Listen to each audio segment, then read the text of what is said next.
Good morning, everyone. We are from Group 1, and this is our members. And for family health, we are going to talk about maternal health. A lady came to the health clinic counter and asked for UPT test because she is not sure whether she is pregnant or not.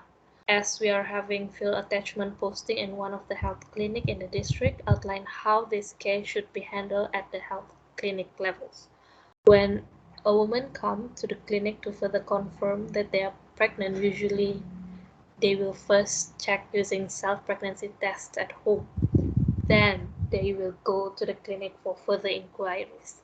So as the lady arrived at the clinic, she will register and then they will check for UPT and blood samples, and then it will be sent to the lab for further investigation, and then the patient will consult doctor for confirmation.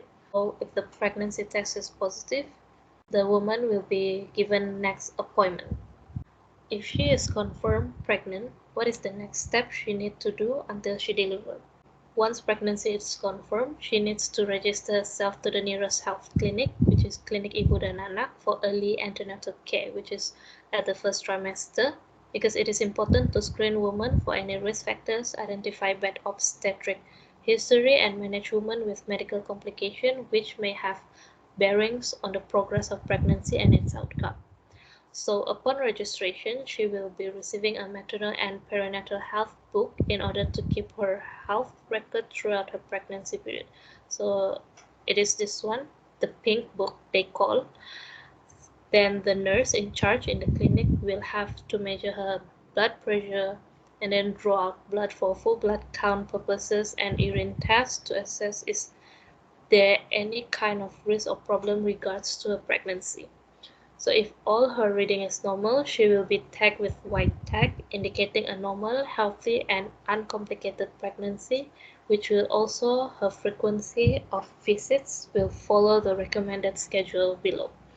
So this is the suggested antenatal visit and follow-up. It's different from primigravida, which is first time getting pregnant, and multigravida. During the first and second trimester, which is below 28 weeks, they will have a follow-up once a month. And then at the third trimester, which is week 28 to 35, they will be follow-up every 2 weeks. And then at the last few weeks of the trimester, which is 36 weeks and above, the lady will have every week follow-up. Home visit will also be done, but depends on the needs. So for high-risk pregnancy and other color tags, more frequent visits are required. As the pregnancy progresses, tagging of pregnant mother may change according to circumstances.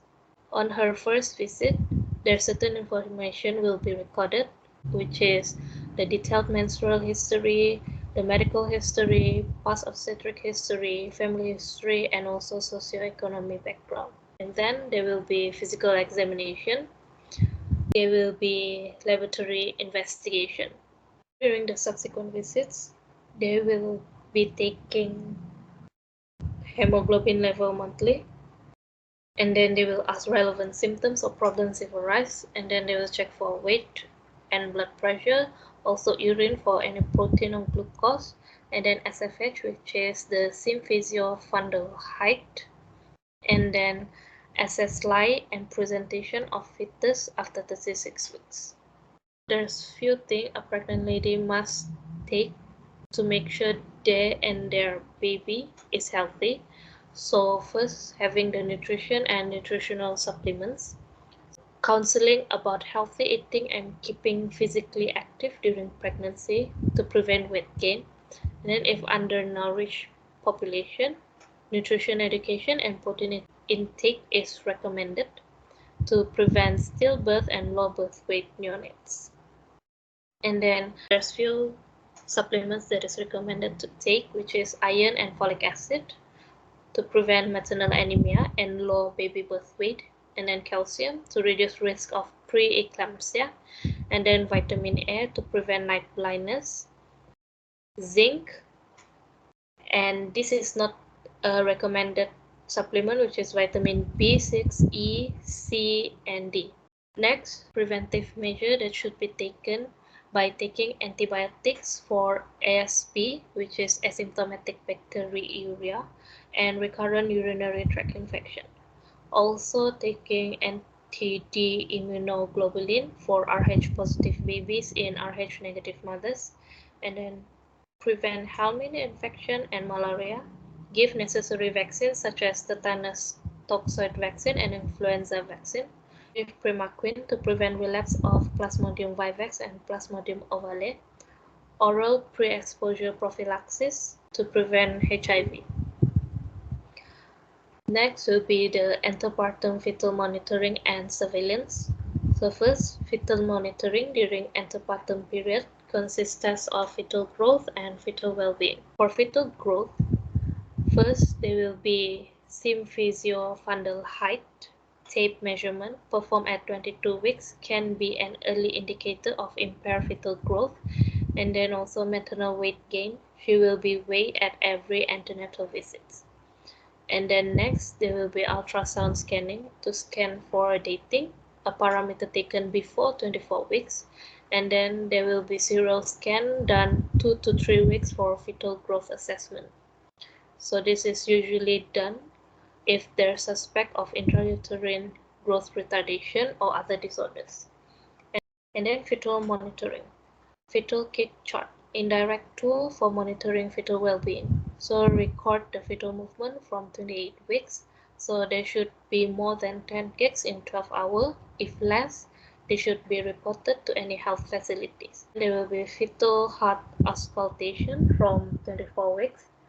And then CTG would be done if abnormal fetal heart rate by deptone and high risk of fetal compromise such as poor controlled hypertension or diabetes, intrauterine growth retardation, or postdates. This is the summary for the antenatal care. Next, I'll talk about how to make sure that she will have a safe pregnancy and safe delivery. One is by antenatal care. Antenatal is before or during pregnancy that the care addresses both psychological and medical needs of the woman or the mother. It is periodic antenatal health checkups to individualize health promotional messages. Next would be intrapartum care. Intrapartum is a period of onset of labor to end of third stage of labor for appropriate assessment of safety and also birth outcome, intrapartum care plays a big role. Intrapartum care is also intrapartum monitoring, intrapartum risk assessment and monitoring of the mother and also the fetus. Normal stages of delivery, which is stage 1, from onset of labor to the full dilatation. Second phase is latent phase and active phase. On stage 2, from full dilatation to delivery of the baby, when the mother has sensation of bearing down. And lastly, the stage 3, from the delivery of the baby to the delivery of the placenta, active management which helps prevent postpartum hemorrhage. Red alert system is triggered in the presence of emergency obstetric cases in the casualty department or the ONG department. Next, we're going to talk about if there's any choice for place for delivery. There are three places, which is hospital, alternative birth center, or birth center, and also home. Hospital is the most appropriate choice for especially those with red tag, and alternative birth center is option for women with low risk pregnancy who wants to give birth with minimal intervention in a home-like setting available in some public or private hospital. And lastly is the home, where pregnant mothers with white tag following the color code system of the antenatal care can also deliver at home. The childbirth process should be still assisted by a nurse or midwife. So these are the codes, which is red, yellow, and also red, yellow, green, and also white, which is color code system according to the antenatal care. Where, as I told before, like red tag mothers should always be referred to the hospital for delivery, and white tag mother can be giving birth at home with the assistance of nurse and also the midwife. So see, these are the checklists for letting us know if the mother is tagged red. Like the mother has eclampsia, then the mother will be given a red tag, and she'll be referred to a hospital for further management with like ONG specialists or family health specialists. So same goes to yellow tag, and same goes to green tag, and same goes to white tag. Like white tag, there's no any complications which The mother just have to be under supervision of the health nurse or and also she just have to attend to regular health clinic for assessments. So that's all our presentation for family health, and these are our references, and thank you.